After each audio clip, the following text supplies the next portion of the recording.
दोस्तों, आज की कहानी काफी दिलचस्प और हैरत अंगेज है क्योंकि ये कहानी एक ऐसे परफेक्ट मर्डर की कहानी है जो आज भी एक रहस्य बना हुआ है, जिसको पुलिस और वहाँ की सीआईडी ने आज तक सुलझा नहीं पाए। यूं कहें तो अपराधियों को आज तक सजा नहीं मिल पाई है। दोस्तों, कहानी को शुरू करने से पहले आप लोगों से एक छोटा सा रिक्वेस्ट है कि आप हमारे चैनल को सब्सक्राइब कर बेल आइकन को दबा दें ताकि इस चैनल पर ऐसे ही आपको जुर्म की कहानी मिलती रहे। तो अब हम जिस कहानी को शुरू करने वाले हैं, ये कहानी है सिंगापुर की और आज तकरीबन 38 साल पहले घटित हुई थी। आया कानो मारीमुथु सिंगापुर के एक चर्च के पीछे एक छोटे से घर में अपनी पत्नी नगराथा वेली रमैया और अपने 3 बच्चों के साथ रहता था और वहाँ के ही एक चर्च में केयर टेकर का काम किया करता था। एक दिन आया कानो की पत्नी नगराथा वेली रमैया 18 दिसंबर 1983 को अपने घर से निकलती है और पुलिस स्टेशन पहुँचती है और एक रिपोर्ट दर्ज कराती है, जिसमें वो कहती है कि मेरा पति, जिसका नाम आया कानो मारीमुथु है, वह पिछले 1 हफ्ते से घर नहीं आया। तब पुलिस नगराथा से सबसे पहले ये सवाल करती है, तुम्हें तो 24 घंटे के बाद आकर अपने पति की मिसिंग रिपोर्ट दर्ज करानी चाहिए थी, लेकिन तुम 1 सप्ताह बाद क्यों आई हो? तब आया कानो की पत्नी कहती है कि वो बोल के गए थे कि उनको आने में वक्त लग जाएगा, तो मैंने उनका 1 हफ्ते तक इंतजार किया और वो जब नहीं आए तो मैं तुम्हारे पास आई हूँ। तो प्लीज आप मेरे पति को ढूंढने में मेरी मदद करो। तब पुलिस ने उससे आया कानो का डिटेल्स मांगा। तब नगराथा ने लिखवाया कि मेरा पति, जिसका नाम आया कानो मारीमुथु है, जिसका उम्र 38 साल है और वो अपने घर से कसिनो में गैम्बलिंग यानी जुआ सट्टा खेलने के लिए निकला था। फिर पुलिस ने आया कानो के लिए मिसिंग कंप्लेंट दर्ज कर ली और जांच शुरू कर दिया। कुछ दिनों बाद जब पुलिस को आया कानो के बारे में कोई सुराग नहीं मिला, तो पुलिस ने अपने कुछ खास मुखबिरों को आया कानो की सारी डिटेल्स के साथ साथ उसकी फोटो देकर कहा, इसके बारे में हमें कोई सुराग नहीं मिल रहा,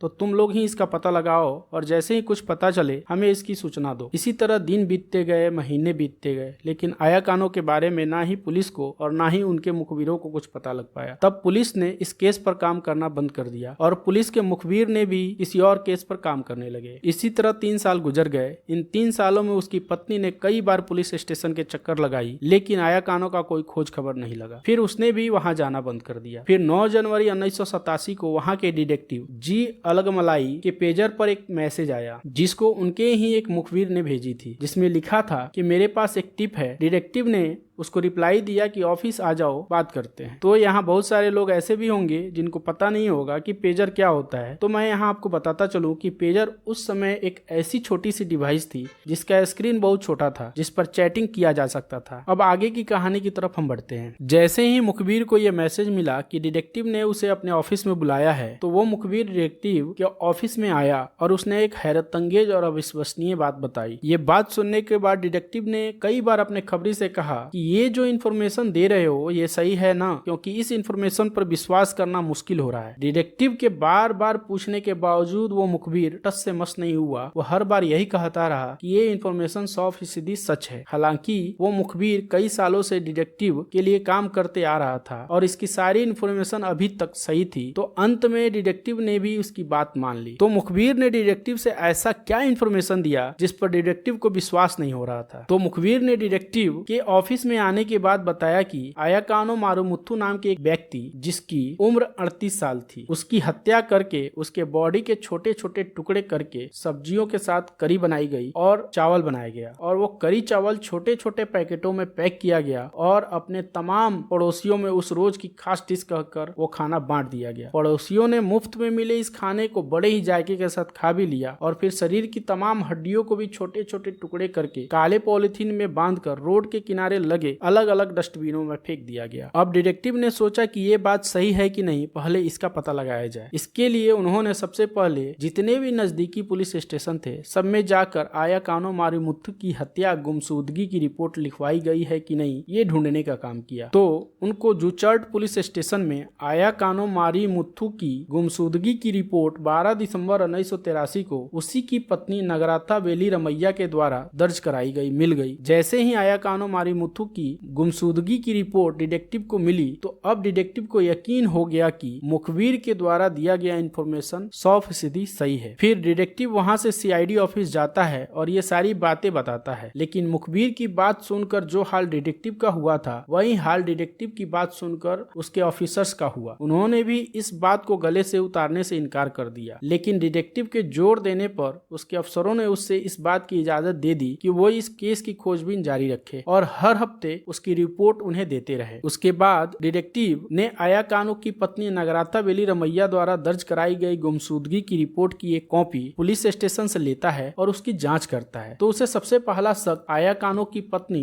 नगराता बेली रमैया पर होता है, क्योंकि आया कानो 12 दिसंबर 1983 से गायब था। तो उसने गायब होने के एक सप्ताह के बाद रिपोर्ट दर्ज क्यों कराई? फिर रिपोर्ट में आया कानो की पत्नी नगराता ने यह कहा था कि उसके पति 12 दिसंबर को घर से बाहर जाते समय ये कह के गए कि वो पास के ही कसिनो में जुआ खेलने जा रहे हैं। तब डिटेक्टिव को शक और भी बढ़ गया, क्योंकि एक गरीब आदमी जो चर्च में केयर टेकर का काम करता है वो कसिनो में जुआ खेलने कैसे जाएगा। तब डिटेक्टिव इस बात की जांच के लिए उस चर्च में गए जहां आया कानो केयर टेकर का काम करता था। तो डिटेक्टिव को पता लगा कि आया कानो खुद उस चर्च के मैनेजर से $600 का कर्ज लिया हुआ है और इस कर्ज के तले वो इतना दब चुका है कि उस कर्ज का ब्याज अब $1200-1300 हो चुका था। साथ में ये भी पता लगा कि उसने 21 दिसंबर से 22 दिसंबर तक छुट्टी भी ले ली थी और वो छुट्टी अप्रूव भी हो गई थी और वो एकदम नॉर्मल था। अब डिटेक्टिव को पूरा यकीन हो गया कि आया कानो की हत्या में कहीं ना कहीं उसकी पत्नी नगराता का हाथ जरूर है। डिटेक्टिव को इस तरह खोजबीन करते करते 1 हफ्ते हो गए। तो वो सीआईडी ऑफिस जाता है और सारी बातें उनको बताता है। फिर उसको ऑर्डर मिलता है कि आगे की छानबीन जारी रखो। इसी तरह समय बीतता गया और इस बीच डिटेक्टिव इस केस से ताल्लुक रखने वाले करीब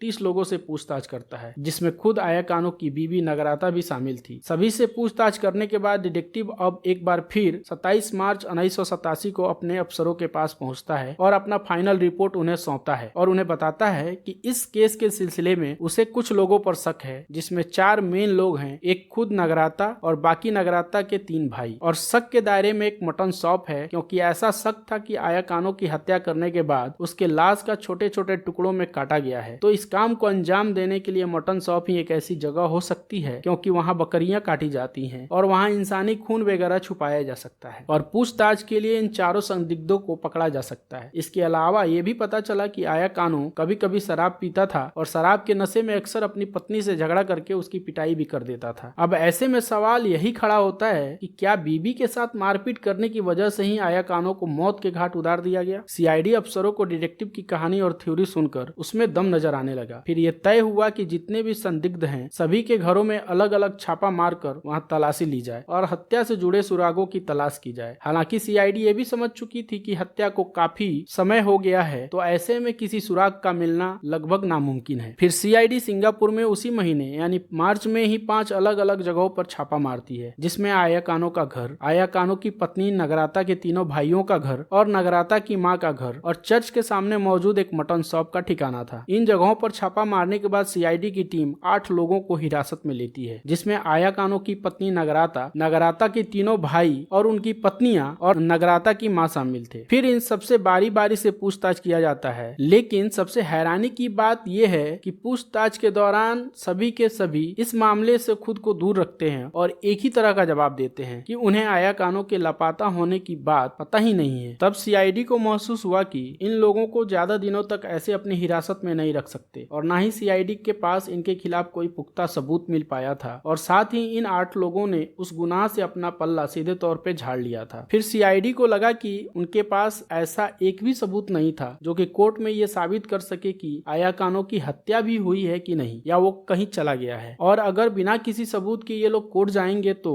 कोर्ट सीआईडी को झाड़ भी लगाएगी और गुनाहगारों को बाइज्जत बरी भी कर देगी। इसके बावजूद पुलिस पूछताछ करती रहती है। तभी पुलिस को एक कामयाबी मिल जाती है, क्योंकि 8 में से एक ने पुलिस की मार और पूछताछ में ये बात कबूल कर लिया कि आया कानो का कत्ल हुआ है। जब सीआईडी ने कत्ल की वजह जाननी चाहिए तो गुनाह कबूल करने वाले ने बताया कि आया कानो कभी कभी शराब पीता था और शराब के नशे में अक्सर अपनी पत्नी से झगड़ा करके उसकी पिटाई भी कर देता था, जिससे नगराता काफी परेशान रहती थी और ये बात नगराता ने अपने 3 भाइयों को बता रखी थी, जिसके वजह से नगराता के भाई भी अक्सर आया कानो पर गुस्सा करते रहते थे और इसी वजह से बदला लेने की गरज से 12 दिसंबर को उसे अगवा किया गया और फिर उसका कत्ल कर दिया गया। जब सीआईडी कहते हैं कि हत्या की पूरी कहानी सिलसिलेवार बताओ, फिर वो गुनाह कबूल करने वाला पूरी कहानी बताता है और कहता है कि 12 दिसंबर को आया कानो की किडनैपिंग करने के बाद नगराता के भाई जो सिंगापुर के फाइनेंस डिपार्टमेंट में नौकरी करता है उसके घर लाया गया। फिर उसके सर पर एक मोटे लोहे की रॉड से हमला किया गया और कत्ल के बाद जब लाश को ठिकाने लगाने की बात आई तो आया कानो की लाश को मटन शॉप ले जाकर मीट काटने वाले बड़े चाकू से बड़ी ही तसल्ली से उसकी लाश लाश के छोटे छोटे टुकड़े किया गया और शरीर की हड्डियों को एक जगह इकट्ठा करके उन्हें अलग अलग काले पॉलिथीन की थैलियों में पैक करके शहर के अलग अलग हिस्सों के रोड के किनारे लगे डस्टबिन में फेंक दिया गया। उसके बाद उसके गोश्त के बहुत बारीक टुकड़े कर उसे बड़ी सी कढ़ाई में सब्जी के साथ मिलाकर करी बनाई गई। फिर चावल पकाकर खाने के छोटे छोटे पैकेट बनाए गए और करी और चावल को उसमें पैक करके सारे पड़ोसियों को उस रोज की खास डिश बताकर खाना बांट दिया गया। पड़ोसियों ने मुफ्त में मिले इस खाने को बड़े ही जायके के साथ खा भी लिया। ये कहानी सुनने के बाद सीआईडी को बड़ी कामयाबी तो मिल गई कि उसके सामने कबूलनामा आ गया, लेकिन इसका कोई सबूत नहीं था जिससे अदालत में इस मामले में सजा दिलाई जा सके। सबूत के बिना ये हत्या सिर्फ एक कहानी ही रह जाएगी। फिर इस बयान के आधार पर पुलिस अगले 4 महीनों तक तफ्तीश करती रही, लेकिन उनके हाथ कोई सुराग नहीं लगा। तो अंत में 6 जून 1987 को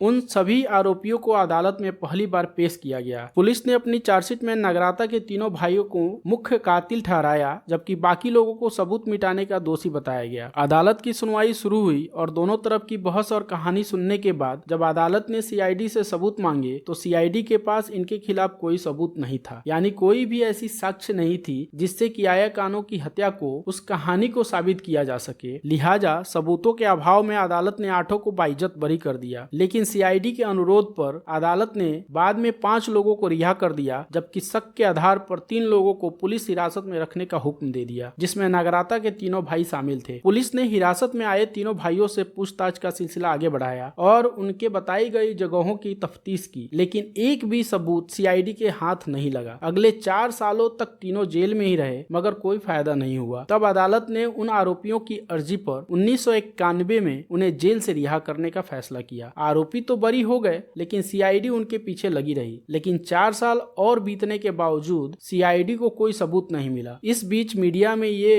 करी मर्डर बहुत छाया रहा, लेकिन वक्त गुजरने के साथ लोग अब इस किस्से को भूलने लगे थे। आज इस हत्या की कहानी को बीते 38 साल हो चुके हैं, लेकिन आज तक ना ही आया कानो लौट के आया और ना ही इस केस में सिंगापुर पुलिस और वहां की जांच एजेंसी को कोई सबूत मिल पाया जिसमें गुनाहगारों को सजा दिलाया जा सके। वैसे तो कोई भी जुर्म कभी ना कभी पुलिस के सामने आ ही जाता है और देर सवेर गुनाहगारों को सजा मिल भी जाती है, लेकिन उसी में से कई ऐसे केस भी होते हैं जिनमें सबूत और गवाहों के ना मिल पाने के कारण गुनाहगारों को सजा नहीं मिल पाती है। दोस्तों, ये तो थी आज की कहानी। आप हमें कमेंट करके बताएं कि ये कहानी आपको कैसी लगी, और हाँ, अगर आप चैनल पर नए हैं तो चैनल को सब्सक्राइब कर बेल आइकन को दबा दें, क्योंकि ऐसे ही वीडियो आपको इस चैनल पर मिलती रहेगी। तो हम आपसे मिलेंगे फिर एक नई कहानी के साथ। तब तक आप अपना और अपनों का ख्याल रखें। Thank you so much.